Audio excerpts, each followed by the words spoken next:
Cat on Wednesday, April 12th. It is also being taped for future rebroadcasting and viewing online. Just a few words about the League. The League of Women Voters is a nonpartisan grassroots organization of all people, of all genders, ages, and backgrounds. The League's goals are to encourage active and informed participation in government, increase understanding of major public policy issues, and influence public policy through education and advocacy. You can learn more at lwv.westford.org, and we always welcome new members. So tonight, for the audience, if anyone in the audience would like to ask a question, there will be League members circulating in the audience. Just raise your hand and they'll give you an index card and a pencil. You can write down your question and then just sort of wave it in the air and someone will come and pick it up. Questions may be combined or edited for time, and any questions should be addressed to all candidates. If you're watching from home and would like to submit a question, you can go to our website, lwv.westford.org. There'll be a link right on the homepage to submit a question. Get your questions in early if you're online, as we can only take questions for the current panel or future panels of speakers. I would now like to introduce our moderator for the evening, Joanne Berry. She is from the Acton Area League of Women Voters, and she's moderated many times for us before, and we are delighted to have her back in person this time to direct the discussion. So I will turn it over to Joanne. All right, so as Laura said, we will start off with a panel that includes candidates, uncontested candidates for positions. So each office will complete their portion. They'll get their complete grilling at one time instead of rotating around like we'll do later. So each person will have 2 minutes for an opening statement. We have a few questions, and then we'll move on to the next person. So we are beginning with candidate for moderator, Ms. Harkness. Thank you, Joanne. And thank you to the League of Women Voters for hosting this wonderful event, again, which allows Westford voters to get to know the people running for office. My name is Angela Harkness, and I am running for re-election to the office of moderator. The moderator is the person who is in charge of running town meeting and making sure that the conversation at town meeting is directed to the issues that have been posted on the warrant to be discussed, and making sure that the votes are taken and counted fairly. And town meeting, for those who don't know, is the legislative body of our community where we pass our bylaws, the rules and regulations that we live by, and approve or disapprove of our monetary expenditures, including our annual town budget. So it's a very important part of our local government. Any registered voter can participate in town meeting, can attend, participate in the discussion, and vote on every item that comes up. So my goal for the last 3 years, and I'd like to continue into the next 3 years, is to increase participation at town meeting, to do whatever is possible to make town meeting easier to attend, to give information about what we're going to be discussing at town meeting, to make sure that people understand the importance of the items that are coming up, and to allow them to attend whether they decide to prepare in advance or not. They can come to town meeting and listen to what's going on and be able to vote on that basis, or they can prepare themselves in advance. And I hope to be able to continue with that over the next 3 years and move the needle on the number of people attending at our town meetings. Thank you. So on that note, and I believe the questions are, all of the questions are compiled from ones that folks have sent in already and combined to be on the common topics and what were the most common items being asked about. So on that same vein, many of the recommendations made by the Access to Town Meeting Committee have been implemented. Are there additional improvements you hope to make? Well, I think many of the things that we've implemented can be improved upon and will be improved upon as we see how they work. For example, we instituted an alternative seating area to allow people to spread out a little more if they didn't want to sit in the audience. And we also instituted a free childcare program. And as of last time, Participation in the free childcare program is definitely increased and seems to be going well. Participation in the alternative seating area, not so much. So perhaps we can trade those off and put more effort into one than the other. At our last town meeting, we had some of the students at Westford Academy helping out. And that worked really, really well. We can put some of them in the places where they did work well and move them from places where they might not have. So I think it's all experiential, and as we go along, we'll be able to increase the things that we're doing and make them even better. And one person at least, and I bet you there's more, are wondering, do you think annual town meeting should be moved back to May? Well, that is really not quite up to me to decide, I don't think. There has already been a committee who decided that the March date was the best date. That was reviewed by the Access to Town Meeting Committee recently, who decided that that really didn't have much effect, that having it in March or May really didn't matter that much. So I think that leaving it where it is until there's some good reason to move it to another date is probably where we should be. Next question. What qualities and qualifications do you look for when appointing finance committee members? So the primary thing that I look for in appointing finance committee members is a desire to serve. People who are going to be on the finance committee need to be willing to participate by attending all the meetings and engaging in discussion with the other members, and have to have sufficient time to do that. I don't necessarily think there's any particular expertise that's required from a member of the finance committee, but certainly somebody who had a finance background, that would be something that I would consider. And finally, is there any question that hasn't been asked that you feel is important to address or topic? I think the most important topic is what we can do to improve attendance at town meetings. So if anyone has any suggestions about that, I'm always willing to accept those suggestions, and I'd encourage you to get in touch with me about it. All right, thank you very much. Mhm. Moving on to our candidate for library trustee, Ms. Claremont. Good evening. I'd also like to thank the League of Women Voters for holding this event. I tend to be soft-spoken. Can people hear me? Okay. I'll do my best. I am running for a second term on the library trustee board. I've lived in Westford for over 30 years, raised a family here, used Westford, all the things the town has to offer us, and I am personally passionate about the institution of the public library. As you know, the library received a $7.85 million grant from the Massachusetts Board of Library Commissioners. And thanks to the voters of Westford, that was approved and will become a reality. When I was, I'm also worked as a professional librarian. I was a software engineer, and then I did a career change.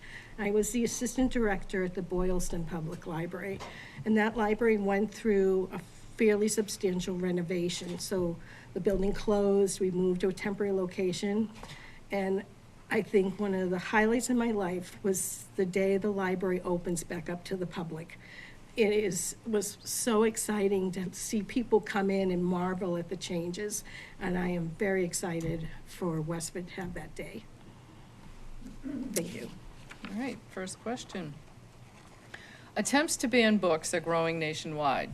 How can the trustees work on policies to deal with any demands to remove or restrict access to books in the library's collection? So I'm not going into the details of the policies we have, but that is a topic that the director and the trustees has been discussing a lot lately, and we've gone over and changed our policies to try and protect the rights of people to information at the library. All those policies are available online at the library's website if you want to read them. But they've all been tweaked and enhanced to try and make sure that information is always available. Thank you. Next. Once the library construction is completed, what library services might be added or changed as the town continues to grow and technology continues to evolve? So our wonderful director, Ellen Rainville, provided with me some talking points, and that's one of the ones she listed. So here's some highlights she gave me about the town, the new building. It more than doubles the space for children, triples the space for young adults, doubles public meeting space, and centralizes circulation in one area. Let's see what she has here. Increases silent and collaborative study options, offers improved technology, offers improved traffic flow and increased parking, offers flexible spaces to accommodate future trends and uses. They're going to start a library of things. It's going to be fully handicap accessible, and it's going to be designed to incorporate sustainability. And finally, what are the trustees' plans for continuing to provide library services during the building expansion and renovation project? As part of your answer, please describe the access residents will have to the collections for browsing. Okay, I have that too. I know it, but I'm going to read it. So the library will be moving out of the building into a temporary space, and the goal is to continue service without interruption. So they're hoping they're going to be in a fixed location. They're going to have a children's area. They're going to have a new book collection. They're going to have study space, small programming space, outdoor space, parking. They're hoping they'll do pop-up programs at different locations in town. And they're possibly going to look into having collection drop-offs for returning books at multiple locations. They will continue, the library has a large online downloadable collection, and they're going to continue to increase that also. They do not anticipate hosting large meetings. That's the only thing. So the goal is always to continue service. All right, thank you. Now you're off the hook. We have two candidates for select board who are uncontested. Each has 2 minutes for an opening statement. Mr. Barrett. Thank you. And thank you to the League of Women Voters and for all of you coming out this evening, as well as the folks that are watching from online. My name is Chris Barrett. I'm a first-time candidate for the select board. I moved to the community in 2005. I have 3 children in the Westford school system. At around 2007, I got my first volunteering opportunity for the town. I served on the Unaccepted Roads Subcommittee. That committee is little known, but had a really important charge, and we were able to successfully complete that. I went on to join the Park and Rec Commission, the Pedestrian Safety Commission, the Capital Planning Committee, and the Community Preservation Committee. I serve on all 4 of those committees currently. I'm the chair of the Pedestrian Safety Committee and the chair of the Park and Rec Commission. I often get the question, why do you volunteer on so many committees? And the answer is simple. I love this community. I love giving back to the community. I love nothing more to see folks, walking on a sidewalk that the committee was able to get built, or seeing families play on a new playground that the commission was able to make happen. I'd like to bring my experience that I've garnered over these years from all these different boards and committees to the select board, where I hope to make a difference on a variety of different topics that I've yet not to have the chance to explore. So I hope that the voters, when it comes time, will elect me to the select board. Thank you. Thank you. Mr. Clay. Hi, I'll join my colleagues first in thanking the organizers, thanking our moderator, thanking the league, thanking Westford Cat for doing everything in town in terms of filming.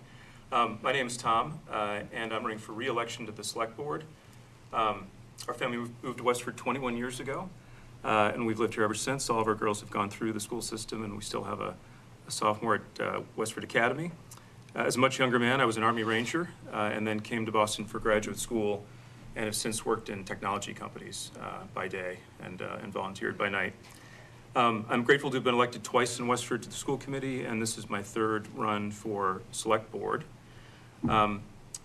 The main focus in my last term on select board was as part of the Town and School Safety Task Force, which was a large group with many, many different folks with many different points of view. I was co-chair of that, and we worked hard to accept the mandate that came from the voters after the Parkland shootings to really take a close look at how the Westford schools were oriented, how safety was being treated, and we wanted to be able to stand up in front of all of you and say, we've taken a thoughtful look at this, we've used all best practice, we've gotten a lot of help, and we now believe that we've done right by the staff and students in the schools. We also expanded the scope and took a step back and said, what are the other sources of risk and harm in our town? And we looked at the data with our first responders. We saw that suicide, domestic violence, substance use disorder were all claiming lives in town. And so we expanded our mandate to look at that. A lot of that work ended up in the recommendation to place the community wellness coordinator, which is now in place. I'm particularly excited in this next term to focus on 3 areas. One is moving forward with diversity, equity, and inclusion in town. Another is focusing on sustainability. And the third is to make sure that the community wellness that we've started really takes roots and continues to get the attention and funding that it deserves. And I am looking forward to asking for your vote. Thank you. Thank you. First question. Now that town meeting has overwhelmingly voted for the warrant article urging the select board to take action on the Drew Gardens parcel, what should be the board's next step? Mr. Clay. So I believe it's in our next meeting, what we're gonna do is basically accept that mandate. We're gonna discuss the guidance that we got from town meeting. And then my colleagues and I will look at what we should do next. The thing I would propose that we do is with the Agricultural Commission and the site owner, we organize either one or a series of meetings to talk about what improvements are going on, what's the current state of that, and that we form a position on what it would mean at this point to fully honor and observe the requirements that are laid out in the restriction that parcel is being operated under. So I think that there's room for compromise. I think there's a way to move it forward and make it better for both parties, and that's what I'll recommend we do. Thank you. Mr. Barrett. Thank you. I think what's happened at that location has been a tremendous loss to the community. I think that there was an opportunity that Westford could have realized. I know there was a lot of competing viewpoints about how that property should be treated. I believe that as a community, we didn't do justice to the site owner in town meeting and not allowing him to speak. I'm saying this not to say that, you know, we should go forward with what he was proposing to do, but at least we should have given him the opportunity to speak. And I look forward to reopening conversations with him, as well as working with other boards and groups in the community to see if we can find a way to move forward, because what we have there now isn't doing anybody any good. So that's what I hope to achieve if elected to the select board. Thank you. Next question. The pressures on balancing the town budget have continued to grow. What criteria would you use to decide whether to support an override to fund the ability of town departments to continue to offer high-quality services? Mr. Barrett.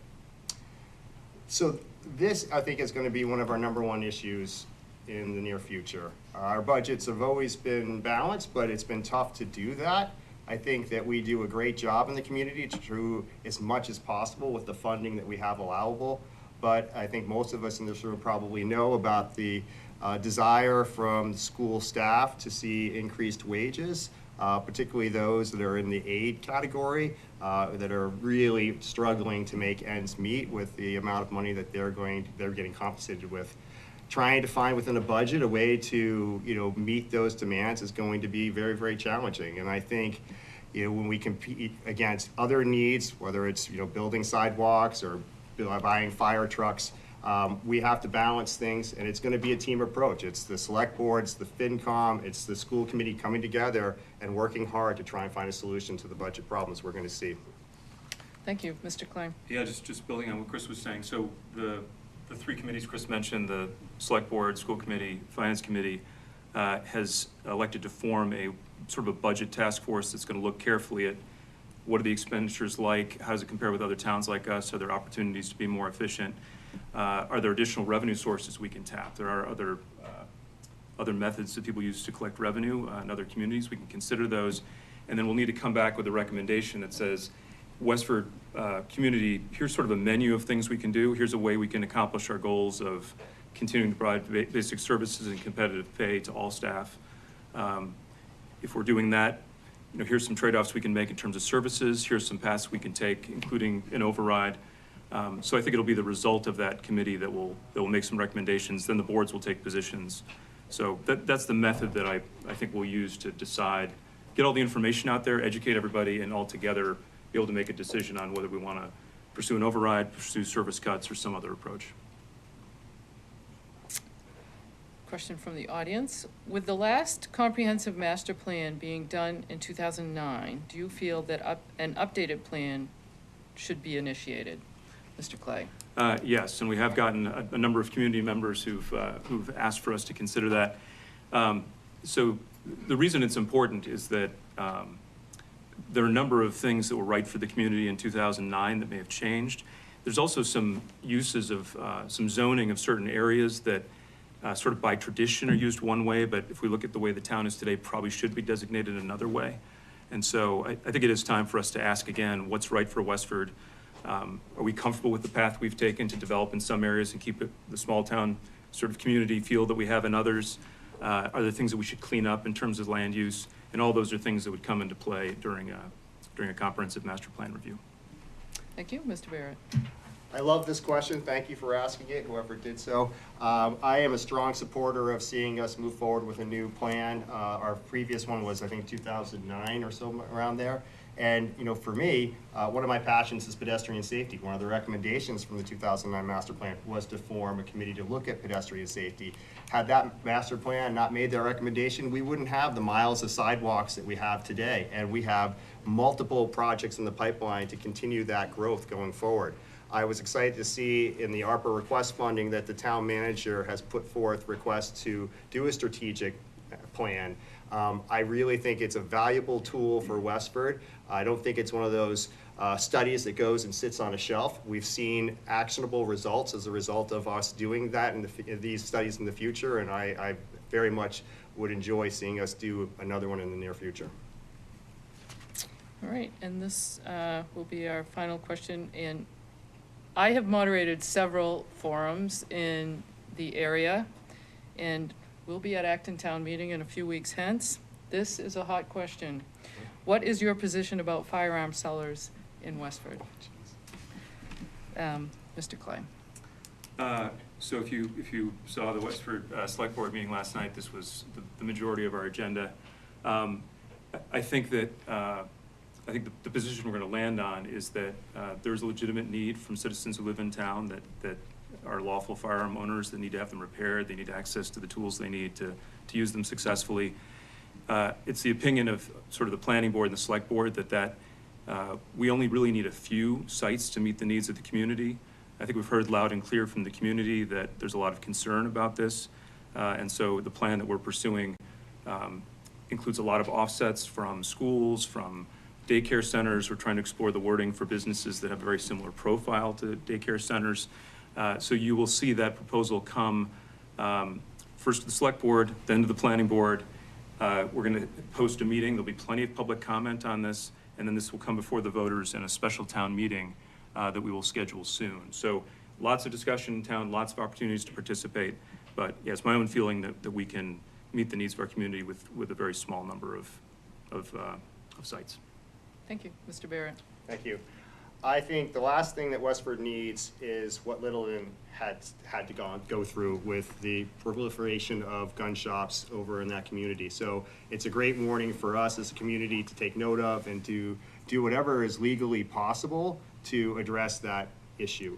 And I really like what we're doing in terms of a collaborative approach between the chief of police, the planning board, the select board, and how quickly we've been moving on this issue. As you heard from Tom, we're going to potentially move forward with a recommendation for a special town meeting, which isn't something that we take lightly. And I think that highlights how seriously town leadership is taking this issue and trying to listen to the residents.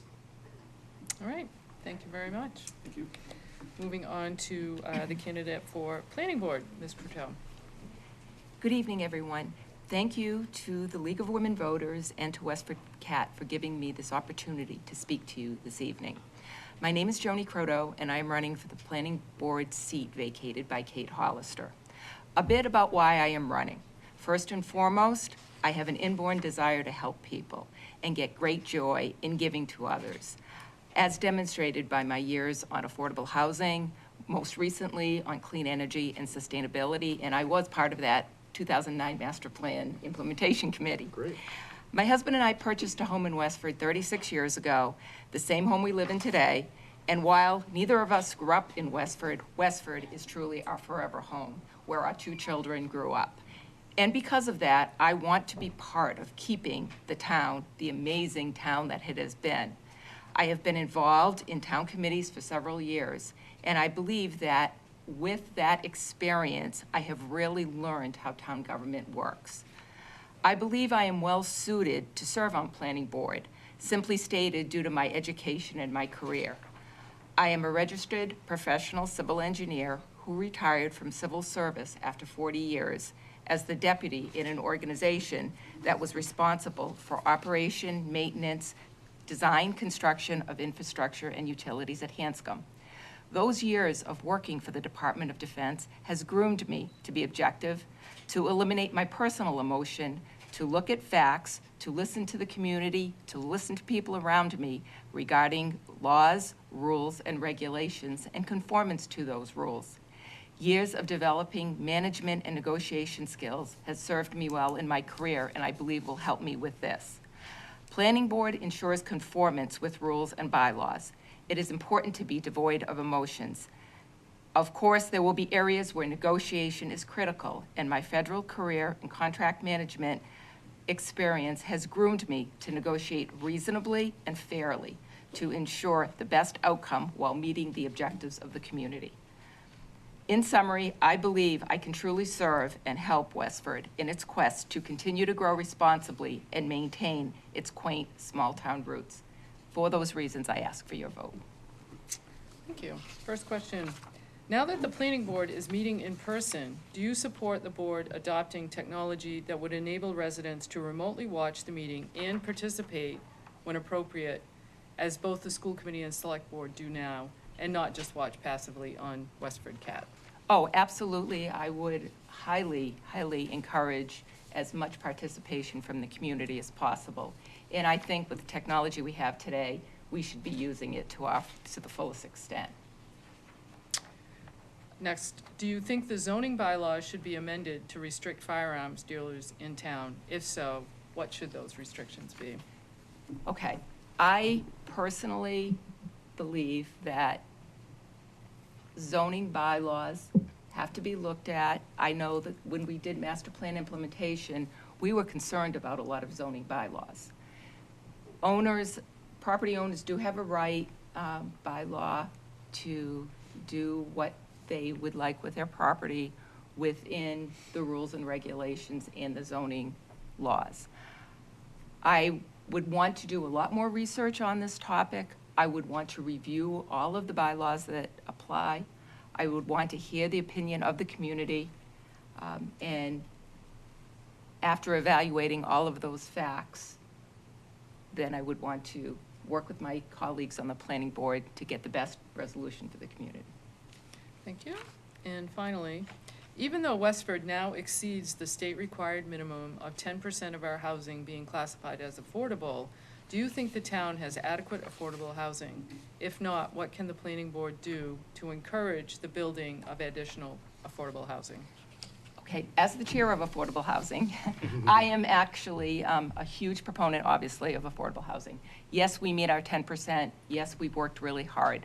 Is it enough? Absolutely not. And I think affordable is more than affordable by the state definition. I believe that there are multiple tiers of affordable housing that is required in this town. We have the state definition, and we do a great job with that, but we need to keep working on it. The other issue is seniors. We have seniors who are being forced out of their homes. They cannot afford to live here, and they have nowhere to go. But if they sell their home, they have too many assets to qualify for affordable. Therefore, they're in a jam. We need to have housing for those seniors. And last but not least, our young adult families who cannot afford to move into Westford. It is sad that children who grew up here cannot afford to live here and have the community experience that they grew up with for their own children. Thank you. And that concludes this portion of tonight's event. So Thank you you. may all step. Thank you.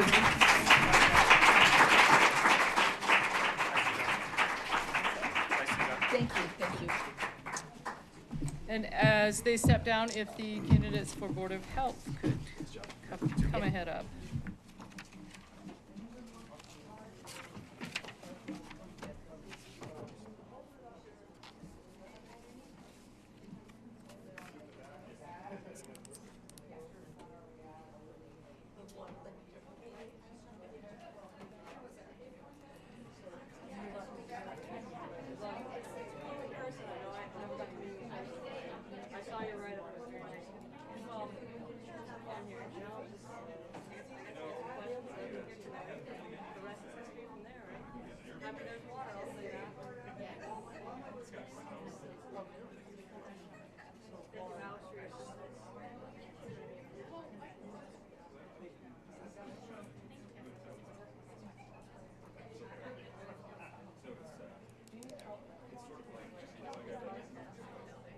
Thank you guys for water. Gallon a day. Gallon a day keeps the doctor away, right? Thank you. I like that.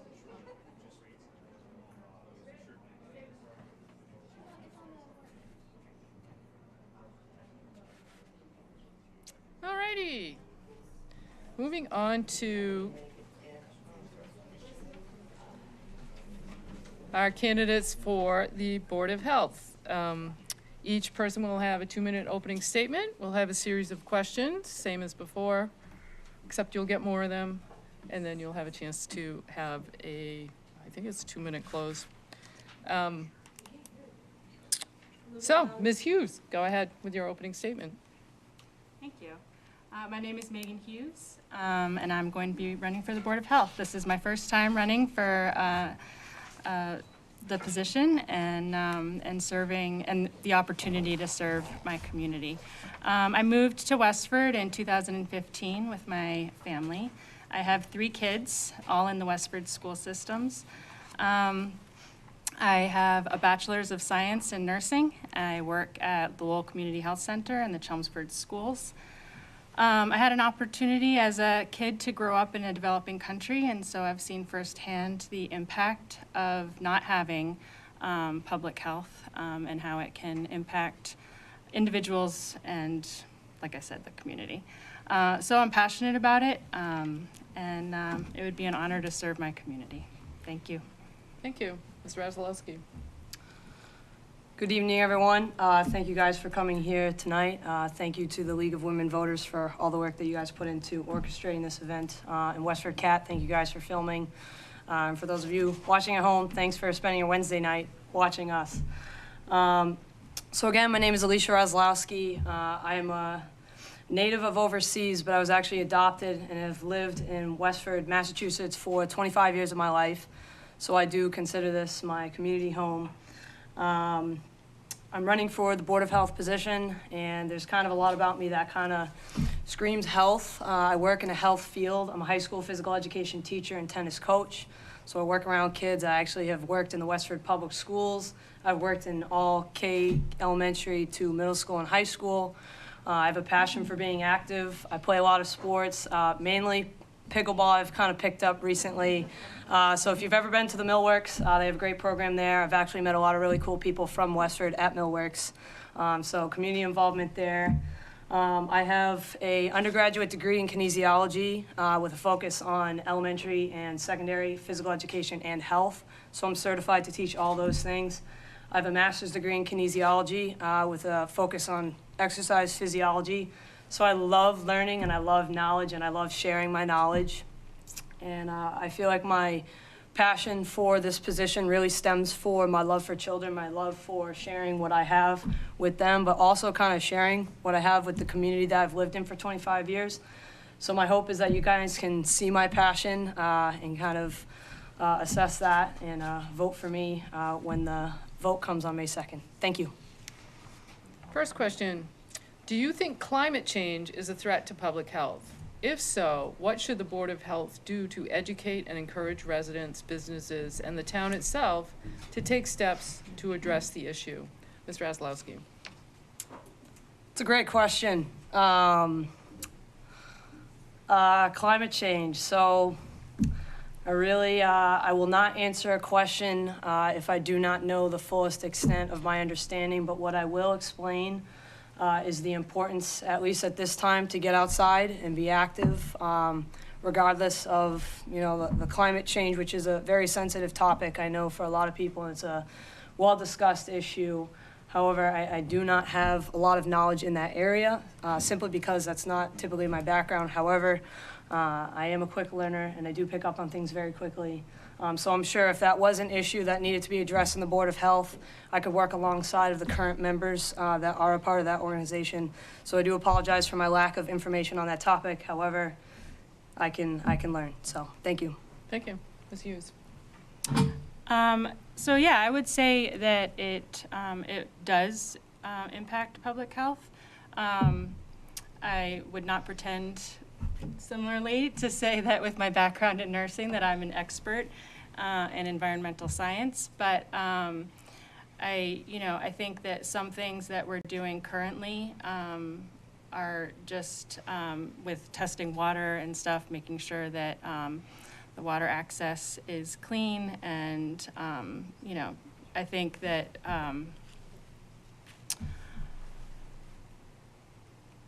that as the needs arise and come before the Board of Health, sorry, I'm not being very articulate, but so yeah, I think the first thing that comes to mind is water, and making sure that the town of Westford has enough, and that it's of the highest quality. And I know that that's something that we're working on currently.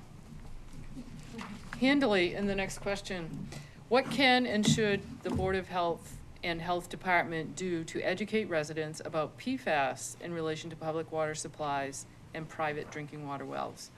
Ms. Hughes.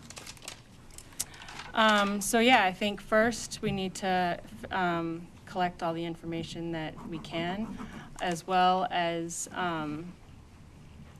have a clear understanding of where exposure is happening, and then after that, make sure that it's communicated on the website, and have, if necessary, meetings with businesses.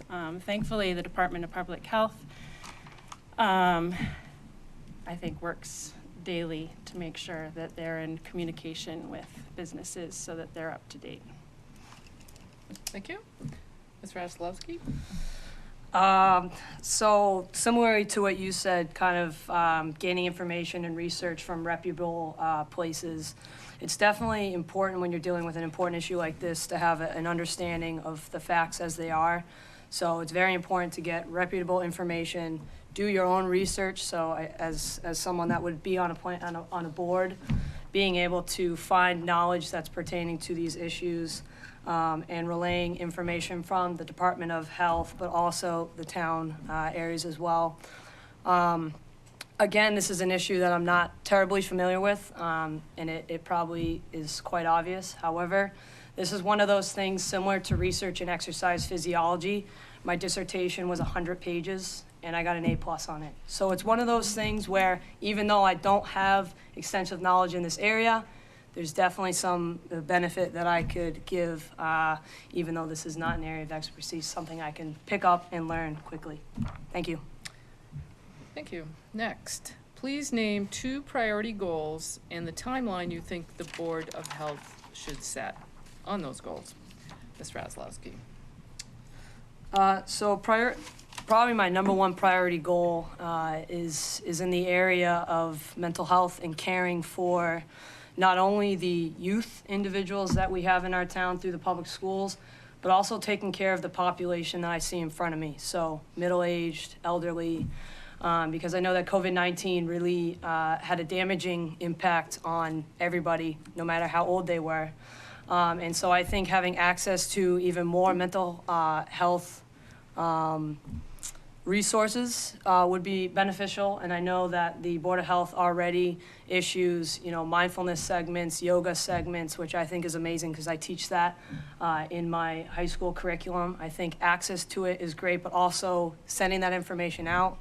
A second priority is most likely keeping the community active through physical activity. So maybe making more events like a pickleball community social, or put lawn games on the Westford Town Common, but get people out, get people communicating with each other, interacting, because I feel like we lost a lot of that post-COVID. Sorry, I went over. Thank you so much. Thank you. Ms. Hughes. Yeah, I think no one can argue that mental health is, it's needed. It's definitely a priority right now. I'm thankful that the board currently has lots of members that are passionate about it. I know Sue Hanley has been part of a committee along with other people in the town, raising awareness and doing education. So certainly I would support that and want to be part of it.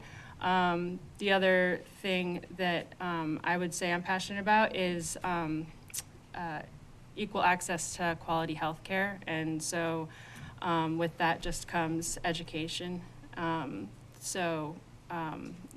With the PFAS and other things, just making sure that everyone's aware and has access to what they need. Next, the Board of Health continues to meet remotely. What criteria would you use to decide if the board should return to meeting in person? And if the board returns to meeting in person, would you support adopting technology that would enable residents to remotely watch the meeting and participate when appropriate, as both the school committee and the select board do now? Ms. Hughes. So my understanding is that there was permission granted for it to stay remote, and that it's going to be voted on. So if that were to happen, then yes, I would definitely support people being able to access and watch the meetings. Thank you. Ms. Raslowski. That's a great question. I believe there's a lot of value to meeting in person, especially when you're discussing sensitive and issues and topics that oftentimes derive certain interactions that are most beneficial in person. So I do hope eventually to see the Board of Health meet in person, because I believe a lot of other boards and committees are meeting in person. The hybrid option is also really great for people that might not be able to come out. I can list 5 people in my head right now that could, benefit from having a link. I actually sent the Westford Cat link. So thank you guys again for broadcasting. It really does help. It just broadens the scope of who can, watch these meetings and who can participate.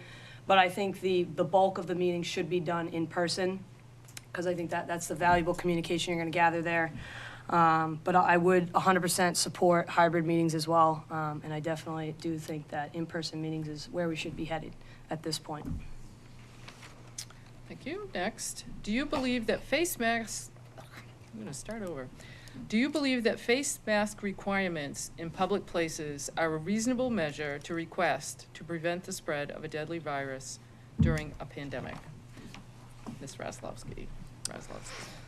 So this is a topic that has a lot of scientific backing to it. I've read a lot of research studies, and I've kind of dove into this topic because as a public school educator, I, alongside with all my students, had to be masked in schools doing physical education. And I saw the detrimental effects it had, not only as me as an educator. I had an increase in dental costs. I had, root canals and crowns and this, that, the other. And I just saw the effects of it, but also on my students. And I understand that measures had to be taken in the early wake of the pandemic, because we didn't really know what was going on. We didn't know the health risks that were at stake. So I do think that at some point there was, a need to at least have it instated, in the very beginning. However, I think there's a lot of information out there, scientific data that supports that masks do not stop the transmission of infectious bacteria, simply because the holes are smaller than the, bacteria itself. So, I mean, I would say that has to be met when the situation comes. However, that's my personal take on that situation. Thank you. Ms. Hughes? So I would view it a little bit differently in that I think that masks slow. Maybe not completely stop, but I think the science shows that they do slow the passing of germs back and forth. And so I would say that if we were in the same situation again, then I would recommend masks because I think that we benefit from being able to be together. And I think that masks in the long term are a small price to pay. I know that they cause a lot of upset, but but I think that lots of that has to do with the fact that it was something that we could control in a situation that was really uncontrollable. Thank you. Next, what do you think is the biggest challenge the town is facing right now, and what would you do to address it as a member of the Board of Health? Ms. Hughes. So, I've been able to listen in on the last couple of meetings, the biggest thing I think that's coming forward is just the water and making sure that our environment in Westford is safe and figuring out how when it's reasonable to create a regulation and then when it's reasonable to just educate. I would say that, I would trust the Department of Public Health to bring forward what was the major issue, and that seems to be the major issue right now. Thank you. Ms. Roslowski. So I would say water cleanliness, definitely a big issue. Environmental safety, absolutely a very important issue. However, I think an issue that is more far-reaching, or at least more expansive, at least from what I've seen, is the mental health crisis that we are currently in, not only in Westford, in other towns, in other states, and in other countries. I see its reciprocal effects damaging the children. And as I mentioned earlier, kids are my passion. I would give my lives for my students. And, that being said, their mental health and their well-being is my top priority. So to answer the question, the biggest issue, we need to address the mental health crisis, but we also need to be more connected as a community. I've lived in this town for 25 years, and I really don't feel like I meet a ton of people unless I go out and seek opportunities. So maybe making more of those community outreach opportunities readily available, advertising them, posting them. We need to just unite, because if we can unite and defeat mental health crises, all these other issues will become easier to handle and deal with. Thank you. Okay. That brings us to closing, and I just do want to remind voters that there is one more candidate for this position who was unable to attend tonight. Michelle, and I hope I don't massacre this, Michelle Petoniak Crawford is also running but was unable to come. So that brings us to our closing statements, and Ms. Roslowski, you may go first. So again, my name is Alicia Roslowski. I really do appreciate League of Women Voters, Westford Cat, and everybody else that made this evening possible. Thank you guys. And for everybody sitting in front of me, I really do appreciate you guys coming out. I know there's a lot of things you could have done with your Wednesday night, but you chose to be here. So really, thank you from the bottom of my heart. I really appreciate that. But I also want to say it's kind of clear that I don't have a ton of experience with the Board of Health issues. However, I believe that my passion and my ability to learn on my feet will help serve this board, but will also give the board a young, new perspective, which I do not think this board has had in a while. I think that it's valuable to kind of hear the ideas from someone, I'll say I'm 28 years old, I'm a millennial, so I have, the interests of people younger than me, the interests of people my age, but also the interests of people that are older. And I definitely have a gift for connecting people. That's kind of what I do for my job. I motivate kids to live healthy, active lives, and I feel like it's just as easy to motivate, a town to live active, healthy lives. And that to me is a priority. So if we can kind of unite under this one unifying principle that we need to be healthier, more active, be a united society, I think a lot of our other issues will kind of dissipate. And I truly believe that. So if you support this and you support, having the freedom to not only, make decisions for yourself, but also be healthier and more active, I would appreciate your vote on May 2nd. Again, my name's Alicia Razowski, and thank you guys so much for being here. Thank you. Ms. Hughes. So yes, thank you for being here. Thank you for listening. Thank you for your time. I as well this would be my first time serving my community in an official capacity. It'd be my first time being on the Board of Health. But it would be a privilege to advocate and to maintain the health of the community that's my home, my children's home, everyone I love, dearest to me. And I just thank you for considering me for your vote. And have a great night. Great, thank you. Thank you very much. Thank you. So we have one more panel to go with school committee candidates.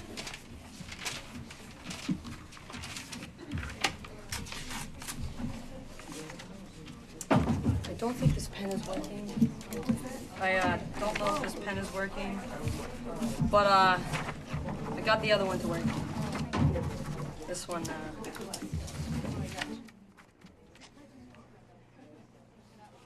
Yes, this one does.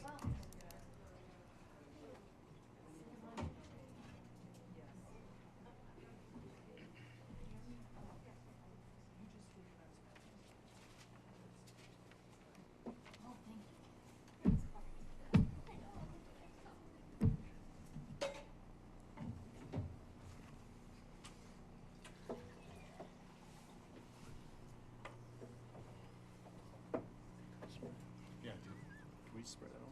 Yeah. Wait, I think you I'm can. used to closeness. All right, cool. No, It is a 5-person table. doesn't matter.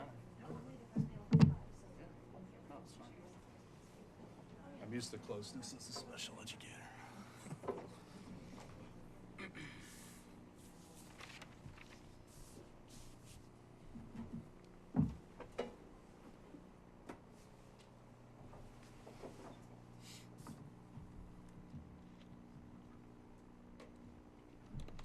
All right, same format, 2-minute opening, series of questions with 1-minute response, and then a 2-minute closing. I will mix up the order so you're not always following the same person, not always first or last. But we will start with openings. Mr. McDonald. How you doing, everybody? My name is Bill McDonald. I'm the new kid on the block. I just moved to Westford about 2 years ago. I got 2 children in town right now.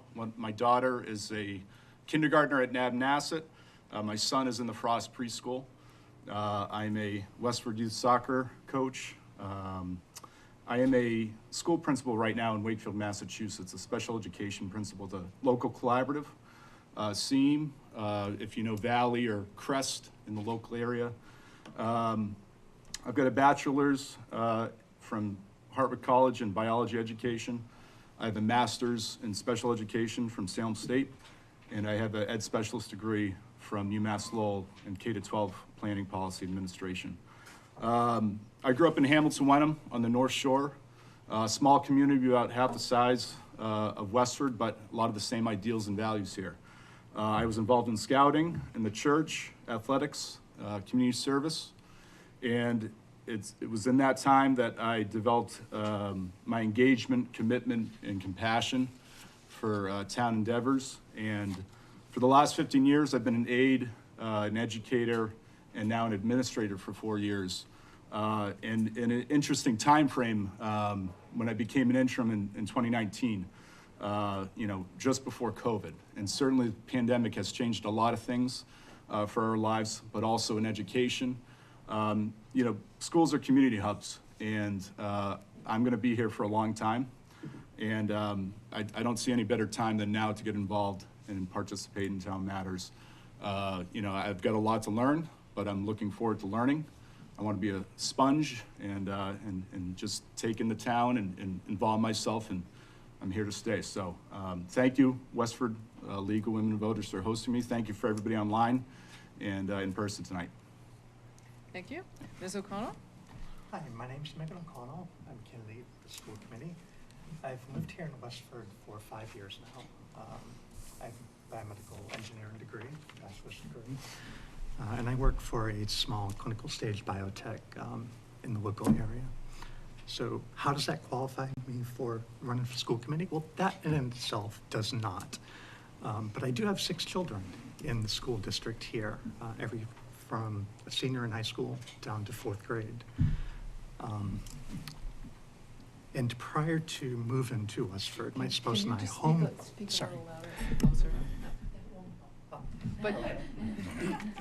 prior to moving to Westford, my spouse and I homeschooled our children up until our oldest was high school age, and we enrolled them all in school here. But we learned a lot in homeschooling 6 children, as you can imagine. Trying to juggle different ages, different curriculums. All the curriculums had to be pre-approved by the district we were living in at the time, which was Arlington. Which was very supportive. Had to have assessments at the end of the year. It's basically like running a little school that we had to plan out every year, budget, and all of that. So I do have, that experience with how schools are run. One of the other reasons that I'm running again this year, and some of you may remember my name from the last 2 years unsuccessfully, is because I still think that, number one, people need a choice. There's 2 seats open, and they need to have more than 2 candidates to choose from, especially for a board that's responsible for more than half the budget of the town, where the teachers are paid below the average for the area. And we're going to be facing some significant budget pressures over the next few years. So thank you. Thank you. Ms. Young? Hi, everybody. My name is Valerie Young. I'm currently in my first term on the school committee. I've been the vice chair for the last 2 years. I've also been the chair of the finance subcommittee for the last 2 years. And even though I didn't really know what I was getting into in March of 2020 when I submitted my signatures, I feel I have dived wholeheartedly into this role. I've been a member of the capital planning committee, the town manager search committee, and many others I won't go and list on, but my background is I graduated from Worcester Polytechnic Institute with engineering degree. I worked at Intel as a failure analysis engineer for 9 years and really learned to look for database decisions and evidence before making decisions. I've lived in Westford for 9 years with my husband and 2 children. They are in 4th grade and 1st grade. And I'm running because I think the first term is a great warm-up. I've learned a lot, and now I'm looking forward to putting that to good use, continuing to make that a positive impact for the next 3 years. I think we have some important challenges ahead. The 3 areas that I've highlighted in my voter's guide answers. The schools have just finished up or are finishing up a feasibility study to look at all of our 9 or 10 buildings. And we're gonna have a capital plan that comes out of that. We're gonna have to make some decisions from that. And I think budget sustainability will be a huge issue coming up, as well as our recent strategic district improvement plan with 15 initiatives to focus on equity, social emotional learning, and sustainability. Thank you. Thank you. First question. Do you support all the strategic objectives, which include ensure equity, promote social and emotional well-being, and increase sustainability, that are part of the strategic district improvement plan that was recently adopted by the school committee.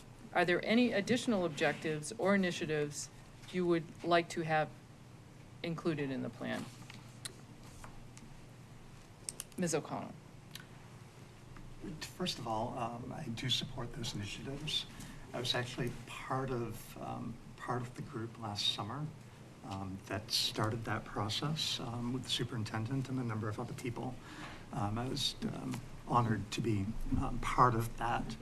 So I was part of the discussion that led to eventually those initiatives. Would I add to it? I'm not sure it'd be appropriate to add to it, because if you look at that and look at what it really means and what it entails, it's a tremendous goal. There's a lot of things in there, and again, with the pressures that several of us have already talked about, the budget pressures and all of that, you know, to achieve those would be significant. So yes, I do support it 100%. Thank you. Ms. Young. I voted on it and approved it, so I support it. I think a lot of work went into it. It took a couple of months to, they engaged a lot of stakeholders to make that. So I think it was a good process, and I think that the meat of it is very valuable. We're hearing from our staff about social emotional challenges in the classroom. We have a lot of work to do, I think, on the equity front, so there's an equity audit in there. And I think this week at a school committee meeting, we saw a presentation from our elementary principals, which is all 6 buildings that serve K-5, and their school improvement plans, which actually take the Strategic District Improvement Plan, which we affectionately call SDIP. The school improvement plans take those kind of lofty goals and make it into tangible, actionable items with owners. And that's where you really get exciting to see how these things are going to be achieved in the next 3 years. Thank you. Mr. McDonald. So I agree with the recently approved SDIP from the school committee. The 4 platform priority areas of mine include reinforcing school health and wellness, balancing a budget along with maintaining high measures of success and standards, ensuring more equity and accessibility in our schools and for our staff and our families, and then also looking ahead and upgrading our buildings and our maintenance systems with sustainability in mind. You never want to over inundate schools and their plans because they're already over inundated. But I think through the presentations that the K-5 principals made on Monday night, they have clear, cohesive plans in their program improvement plans for the year, and I'm looking forward to getting on board and participating in that plan and those measures. So, Here's a question from the audience. Do you think asking children what their preferred pronouns are and making the concept of transgenderism is harmful to children? Ms. Young. I don't believe it is harmful at all. I think we're supposed to be creating an inclusive environment for all of our students. And as they figure out who they are, we should be supporting that. Thank you. Mr. McDonald. Yep, I agree. I think our schools are safe spaces. It's been outlined in Massachusetts regulations in the Department of Ed. And, students have to come to school to feel safe in order to take risks with their learning. So, if that means they're exploring their identity, their gender, who they are in their time during K-12 schools, then that's part of the process. So, school's a safe spot for that. Thank you. Ms. O'Connell. It's actually a very interesting question for me. If anyone doesn't know, I'm transgender myself. That being said, I have very mixed feelings about this topic. On the one hand, I can see that, personally myself, I actually don't like it when I hear people ask about pronouns. I'm not speaking for anyone else in the trans community. That's just my own personal feeling. But I also think that there's a line somewhere that in some cases may be crossed where children can be influenced. And I think there's a danger in encouraging children that they're a gender other than that they were assigned at birth. Some children are, and there needs to be a safe space for that to come out. But it's a very difficult subject. That's the best I can tell you right now. Thank you. Next. What do you think is the single biggest challenge facing the schools right now, and what would you do to address it as a member of the school committee? Mr. McDonald. I'd say there's two challenges that I've seen in my attending meetings and looking at all the guidance and documents out there, attending town meeting. One is the obvious issue of the budget and coalescing with the town's vision, looking forward for the next 10 years plus on how we're going to mitigate costs and also, excel our buildings, excel our programming and our initiatives, but also ensuring staffing and retaining our high-quality teachers in Westford schools. Because schools are a pressure cooker environment right now. And it's harder than ever to be a teacher in schools, to deal with the social emotional along with, the education aspects. And so we need to support our teachers, and I hope to be a voice and a conduit for doing that. Thank you. Ms. O'Connell. I think the biggest challenge facing the district over the next few years is how do we do more with less? I may have mentioned a minute ago, there was an article in the Little Sun a few weeks ago about the teachers in town being paid about 5% less than average for the area. Again, if you look at neighboring towns, the percent of our school budget that is spent on administration is higher than neighboring towns. And again, when you look at some of the standardized test scores, which I know there's a lot of controversy about those, but over the last few years, there's a lot of evidence that it's starting to slip further than other neighboring towns. And those are a lot of difficult problems to fix, but I think that's the basic problem. How do we look forward to the next few years and do more with less? That's the biggest challenge. Ms. Young. Wholeheartedly, I think the sustainability of the budget for the next couple of years is our biggest challenge. If you were here earlier, Tom mentioned a working group, and I'll be the school committee rep for that, to be working with the finance committee and the select board to really look at what's coming in for revenue and what are we spending on. Basically, my favorite analogy is the pie. Is the pie big enough, and how are we splitting the pie up? And does that continue to meet the needs of all of our taxpayers? But the reality of the school budget is that we're balancing the needs and the cost of a high-quality education with minimal increases from state and local revenues. Most of those state aid and local revenues increase only about 2% year over year, but we have expenses like transportation that can go up 10%.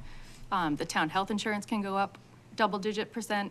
So it's been very challenging to balance that with the value we do see in our staff and the other expenses that we have. Thank you. Another question from the audience. What is your definition of equity within the school system? Ms. O'Connell. That's a great question. I think the best way I can describe equity is understanding the needs of the individual or whatever group that you're talking about and trying to meet that need. Now, equity is not necessarily giving everyone the same thing, but giving them the same opportunity to get to the same level. And I guess I don't need to write out the 31 seconds. Thank you. Mr. McDonald. In the gymnasium of my school building, we have a bulletin board, and fairness would be that everybody gets a ticket to the ball game, but equity would be about ensuring that everybody has a way to view the game. And in that picture, there's 3 children on different milk boxes to look over the height of the outfield wall. Equity can look like a lot of different things in schools. I think it can look like, I'm a preacher of universal design, which often if you're building spaces and places for people with needs, they tend to be good accommodations for all. You know, equity can look like, you know, supplementing our maybe special education or disability population, along with our more gifted learners, and how do we allow them to excel in our schools and make it competitive. So I'm looking forward to learning a lot more about what, excuse me, sorry, ran out of time. Excited. Ms. Young? I'm not going to waste my time repeating Bill's example because that's the similar one that I know of. Or equality is getting everyone a pair of sneakers, but equity is making sure that they're your size. We, I think, are working on it a lot in the schools. We recently hired a director of equity, curriculum, and instruction. You'll see equity sprinkled throughout our 3-year STIP. We're planning on doing an equity audit to look at curriculum as well as all of our educational needs. On tours recently, also in the STIP is a focus on the universal design for learning. I know that this year, part of the elementary school professional development was focused on UDL practices. And on a recent tour, I saw in an elementary school, an elementary classroom, there were kids practicing their writing on their desk. Some of them were practicing on the board, giving them that choice was a version of the equity for them. Thank you. Next question. Given the constraints of the town budget, what new ideas would you bring to the school committee to ensure that teachers' assistants are being paid a fair and competitive wage? Mr. McDonald. One of the big initiatives in my collaborative that we've taken on recently, especially as it relates to social emotional learning, has been grant writing. We've diverted some of our resources and responsibilities of our personnel in the administrative office towards grant writing. And over the last 2 years, we've secured over $100,000 in state and federal grants for social emotional learning. That could look like yoga teaching, could look like mindfulness kits, can look like staff appreciation across our district, our 6 programs. So to answer that question, I think I'd like to pursue and help support the town in the school district in looking at new creative ventures for finding new revenue streams. You know, it's going to take a lot of creativity, a lot of open-mindedness in the years ahead, but it's a challenge that I'm looking forward to taking on. Thank you. Ms. Young. Overall, I think our school priority has been to make sure that none of our staff are at a disadvantage when they come to work in our town. We want to be offering competitive rates, competitive salaries, and showing all of our staff that we value that they choose to come to work in Westford every day. And I think being competitive is tough within the constraints that we've had, which is why we're kicking off this working group to really look at how we can make those matches and make those competitive salaries within the minimal increases that we're seeing in state and local revenues. So it's a problem that doesn't have an answer today, but I hope it will soon. Thank you. Ms. O'Connell. I think I would come at it looking at the expenditure stream rather than, trying to find new sources of revenue. Again, I mentioned a few minutes ago that, as a town, we spend a greater percentage of our school budget on administration than a lot of the neighboring towns. And I think that's telling. I think, not that there's any great quick answers, but I think we need to start having a discussion long-term over the next several years. How do we start shifting that expenditure from administration to teacher side, where it's spent on the students? And maybe have a target, over the course of 5 years. Can we shift 50 basis points per year in that direction? And that will bring a lot of additional money that we can start spending on substitute teachers and increase pay of all our other teachers as well. Thank you. Next. What more can the school committee do to ensure that all members of the community, both those with and those without students in the schools, are kept informed about what's going on in the schools? Ms. Young. 3 years ago, I decided to run guided by the belief that people wanted to be engaged in the decisions in the school, affecting the schools, and just couldn't access the information. Not just busy young families, but all of our taxpayers deserve to have a say and be aware of what we're talking about, because the decisions don't just impact what happens in our schools. I know recently this year, the superintendent has been sharing his monthly email in the town manager's newsletter. So that's a great way to subscribe for that and get that. But I think we can do better, because going back to the equity conversation, I think communication should be in the way and method that people need it in, not just one way and hope that you can tune in for our business meetings, because we know that is the ideal, but it's not realistic for people to watch us on every other Monday. Thank you. Ms. O'Connell. Well, there's already plenty of ways where people can get the information if they want it. It can be difficult. And as I mentioned, I have 6 children in the school district, so anyone else that has multiple children, you know that I'm inundated with emails from all the different schools, all their teachers, the superintendent, and many of them, you know, do not have the information easily accessible. It takes several clicks, going to different Google Docs or other presentations to get to the information, only to find out that it's the same thing that you just spent 5 minutes trying to dig through in another email. So I think there's a lot of efficiencies that we could start to look at from a district, you know, about consolidating some of that, maybe making, you know, the key information more immediately accessible to, you know, the people of the town, especially, you know, the parents, but all the people in the town, rather than having to, again, jump through several layers to understand what this email is even about. Thank you. Mr. McDonald.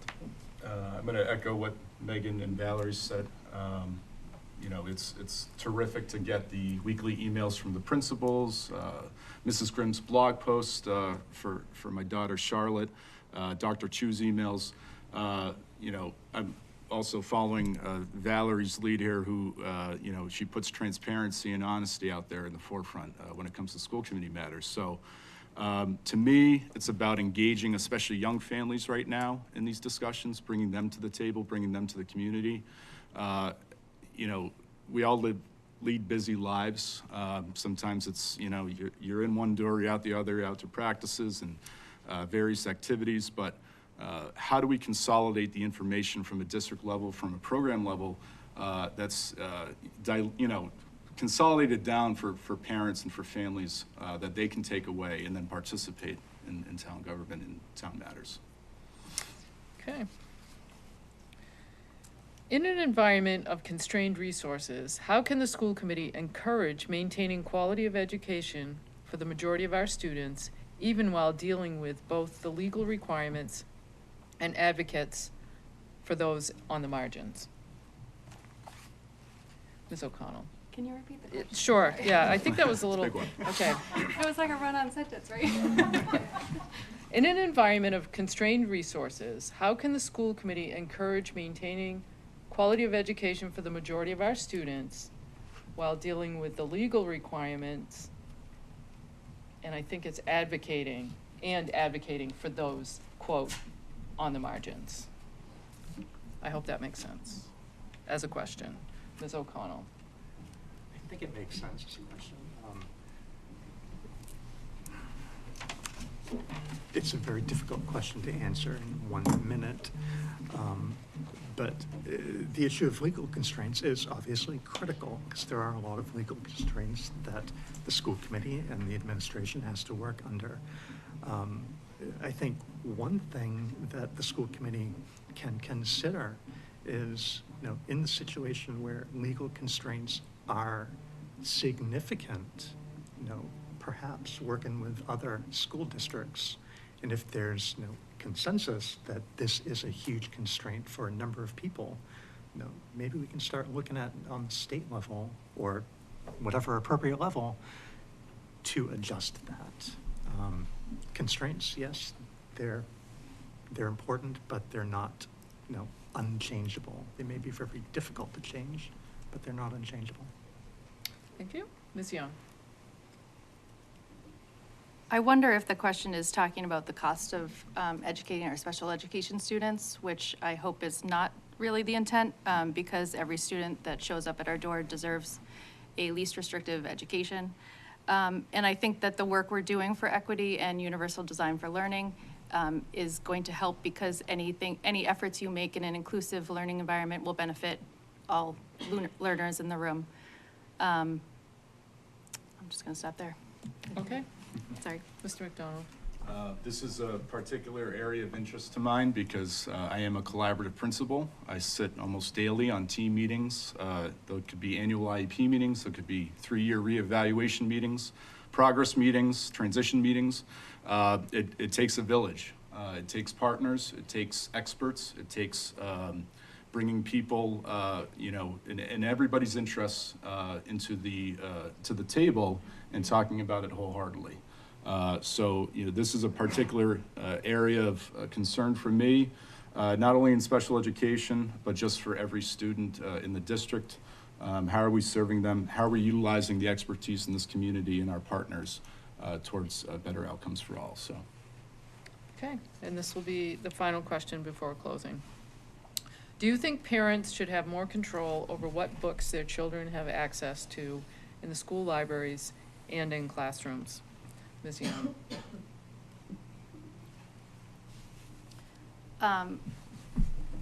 No, I think that what the school provides is adequate and safe, and I trust our educators, our experienced educators and librarians to provide high-quality materials that challenge our viewpoints and teach our students how to critically analyze and read literature.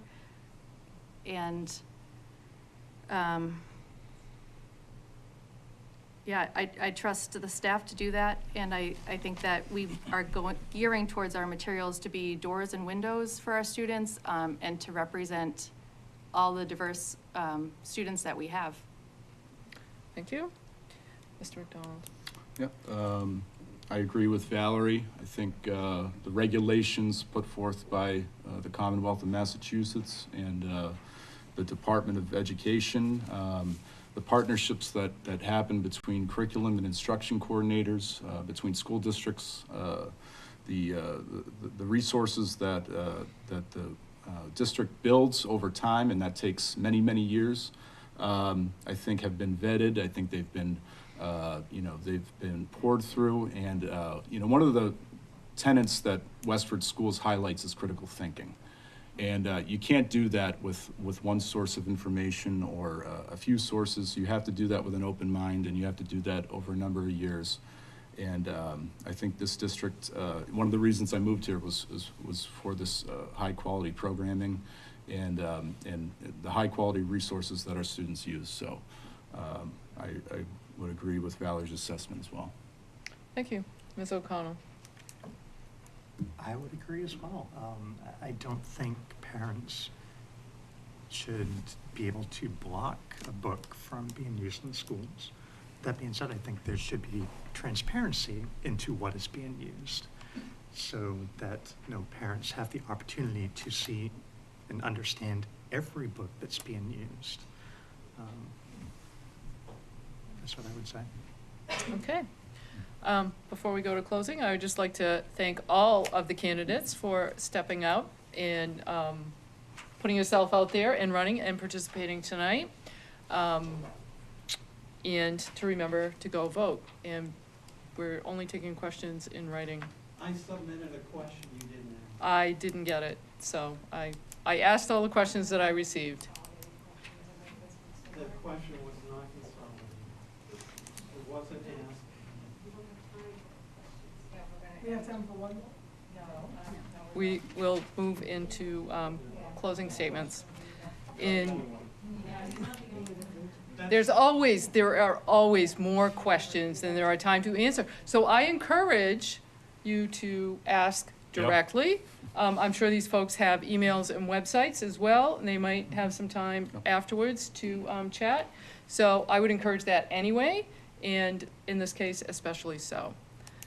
Alrighty, moving to closing statements. Ms. Young. 3 years ago, during a tough budget cycle with long emotional meetings, I decided to run for school committee, guided by that belief that more communication needed to be in an accessible manner. I think that hearing from more perspectives and stakeholders as we decide things is so valuable. And over the last 3 years, I've been so passionate about that I post a clear recap after every business meeting on my Facebook page. And I know not everyone is on Facebook, but it is a public page. And I think that that is trying to give busy families and any taxpayers or residents that wants to follow some information about what we talk about. Sorry, I lost my train of thought. I'm dedicated to the role. I volunteer on a number of committees. I also value my presence in the community. I just came from the Christopher Lee STEM Fair, even though I don't have kids there. I try to attend as many Westford Academy theater productions as I can. I really value being a member of this community, being present, and showing how hard I'm working in this role. This is not just an every other Monday night block on my calendar. Despite missing bedtimes and the babysitter money that I have spent, I have found that my heart is really in this role. And with your support, I'd love to continue. Thank you. Ms. O'Connell. Thank you to everyone for coming here, everyone that's watching or may watch this later. Thank you, Valerie. Thank you, William, for also running for these 2 seats. Like I mentioned earlier, I believe strongly that the voters in Westford need to have a choice for such an important board. And I also believe that this is a critical board, not just for parents of school-age children or residents that may soon have school-age children, but it's important for every resident in town. I think earlier on the planning board, someone was talking about affordable housing and seniors, being forced out because of the high expenses of everything. And even those voters need to vote in this race because, again, the school committee, the school budget is more than half of the town's budget. And it's facing tremendous pressure to keep the high reputation of our school district. And it does have a great reputation. That's also one of the reasons my family moved here. But it's going to be very difficult to maintain that without raising taxes and pushing out those people that are on the edge. And that's what I represent. I represent the voice of those people that are on the edge. I want to be your voice. So with that, again, I have 6 kids in the school district. I'm very vested. I spent a number of years with my spouse homeschooling my children, so I understand a lot about the challenges of education. And I ask for your vote on May 2nd. Thank you. Thank you. Mr. McDonald. Thank you. So my platform, again, centers around 4 main priorities. It's school health and wellness, balancing a budget along with delivering high measures of success, reinforcing equity and accessibility, and looking at 21st century systems and sustainable measures, buildings, coding, anything that is going to push our buildings and the successes for students that happens within those buildings into the next generation, in line with Westford's Net Zero 2050 plan. As I told you, I'm a biologist, I'm a special educator, and I'm an administrator, I'm a parent, I'm a coach. I bring a curiosity and a skill set for problem solving. I look at data and information and use it to guide my decision making. I put an emphasis on accessibility for all, particularly my special education program being a transition program that sends students into their adult lives. We look at adult life success. That could be what they do in the community, what they do vocationally, how they handle themselves with social emotional strategies. As an administrator, it's about collaboration, sound listening, balancing judgment and transparency. And look, I'm, again, 2 years in town here, don't have, the gambit of experience, but I am making the pledge here that I'm going to be here for a long time. And I'm looking forward to more opportunities to volunteering and more opportunities to ingratiating myself in this community and the fabric here, because what I grew up with in Hamilton Wenham, I can see the same ideals here in Westford, and I'm excited. So I hope for your vote on May 2nd, and I thank you for your time tonight. Thank you. I would like to thank Joanne Berry for moderating this evening. Thank you to the candidates for participating, to Westford Cat for broadcasting and streaming, and to the many league members who worked to make this evening possible. If you are not yet registered to vote, the voter registration deadline for the local election is this Friday, April 22nd by 5 p.m. Remember to vote by mail or in person on Tuesday, May 2nd. Thank you. Good night.